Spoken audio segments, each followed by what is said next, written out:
എല്ലാവർക്കും KPS കറി വേൾഡിലേക്ക് സ്വാഗതം. ഇന്ന് നമ്മൾ ചോറ് കൊണ്ടുള്ള വേറൊരു വളരെ പെട്ടെന്ന് തയ്യാറാക്കാൻ പറ്റുന്ന ഒരു വിഭവമാണ് തയ്യാറാക്കുന്നത്. അതിനായിട്ട് ഞാൻ ചോറെടുത്തിട്ടുണ്ട്. ഇത് ഞാൻ എടുത്തിരിക്കുന്നത് ഇന്ത്യ ഗേറ്റിന്റെ ബിരിയാണി റൈസാണ്. പച്ചരി ചോറായാലും മതി, വെളുത്ത ചോറാണ് ഇതിന് ഏറ്റവും നല്ലത്. ഇതിന് തമിഴ്നാട്ടുകാരുടെ തൈര് സാദവുമായിട്ട് സാമ്യമുണ്ട്, എന്നാൽ തൈര് സാദമല്ല. കാരണം തൈര് സാദം വേണമെങ്കിൽ ചോറ് നന്നായിട്ട് വെന്ത് കുഴഞ്ഞിരിക്കണം. എനിക്കത് ഓർക്കാൻ കൂടെ വയ്യ, കുഴഞ്ഞ ചോറ്. അതുകൊണ്ട് ഞാൻ സാധാരണ ചോറാണ് എടുത്തിരിക്കുന്നത്. അതിലേക്ക് വേണ്ടത് നല്ല കട്ട തൈര്, പുളിയില്ലാത്തത്. ഞാൻ മിൽക്കി മിസ്റ്റിന്റെ തൈരാണ് എടുത്തിരിക്കുന്നത്. പിന്നെ കടുക് വറുത്തി ചേർക്കാൻ വേണ്ടിയിട്ട് കുറച്ച് പറങ്ങാണ്ടി, കുറച്ച് മുന്തിരിങ്ങ, കപ്പലണ്ടി, ചെറിയൊരു കഷ്ണം ഇഞ്ചി, പച്ചമുളക്, ഉഴുന്ന്, കറിവേപ്പില, പിന്നെ ഒരു പറ്റൽമുളക്. ഇത് കടുക് വറുത്ത് ചേർക്കാനുള്ളതാണ് ഈ ചോറിലോട്ട്. ആദ്യമേ തന്നെ നമുക്ക് ചോറിലേക്ക് തൈര് ചേർത്ത് ഉപ്പും ചേർത്ത് കുഴച്ചെടുക്കാം. പ്രത്യേകിച്ച് കൂട്ടാനൊന്നും വേണമെന്ന് നിർബന്ധമില്ലാത്ത ഒരു ചോറിന്റെ വിഭവമാണിത്. അഥവാ വേണമെന്നുണ്ടെങ്കിൽ ഒരു പപ്പടമോ അച്ചാറോ ഒക്കെ നമുക്ക് ഉപയോഗിക്കാൻ പറ്റും.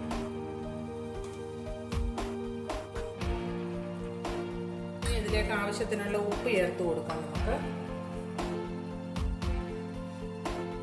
എന്നിട്ട് ഇത് നന്നായിട്ട് നമുക്ക് ഇളക്കിയെടുക്കാം. പാകത്തിന് തൈരും ഉപ്പും ചേർത്ത് നമ്മൾ ചോറ് തയ്യാറാക്കി. ഇനി നമുക്ക് കടുക് വറക്കാം.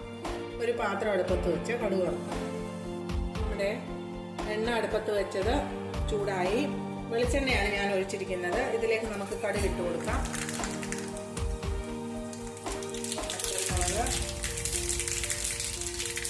ഇഞ്ചി,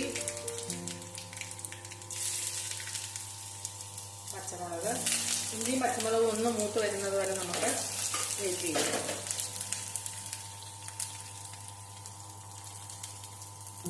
കൊച്ചുകുട്ടികൾക്ക് കൊടുക്കാനാണെങ്കിൽ പച്ചമുളക് ചേർക്കരുത്. അല്ലാതെ മുളക് കടുക് വറുത്ത് കഴിഞ്ഞാൽ ആവശ്യത്തിനുള്ള എരിവും കിട്ടും, സ്വാദും കിട്ടും. ഇനി നമുക്ക് ബാക്കിയുള്ള ഉഴുന്ന് ചേർത്ത് കൊടുക്കാം.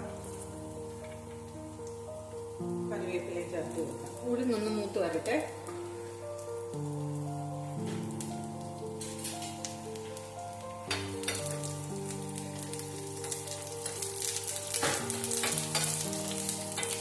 കടലപ്പരിപ്പ് ചേർക്കാൻ ഇഷ്ടമുള്ളവർക്ക് കടലപ്പരിപ്പും ചേർത്ത് കൊടുക്കാം. ഇവിടെ ഉഴുന്ന് മൂത്ത് വന്നു. അതിലേക്ക് പറങ്ങാണ്ടി, മുന്തിരിങ്ങ, കപ്പലണ്ടി ഇത്ര ഇട്ട് കൊടുത്ത് ഒന്ന് മൂപ്പിച്ചെടുക്കാം.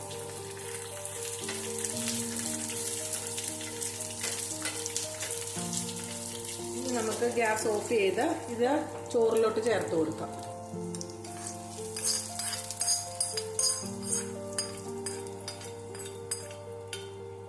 ഇത് നമുക്ക് നന്നായിട്ട് ഇളക്കി മിക്സ് ചെയ്യാം.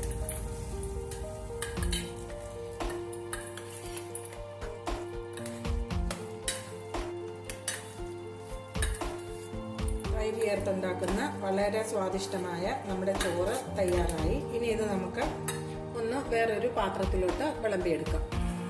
നമ്മുടെ സ്വാദിഷ്ടമായ തൈര് ചേർത്ത ചോറ് തയ്യാറായി.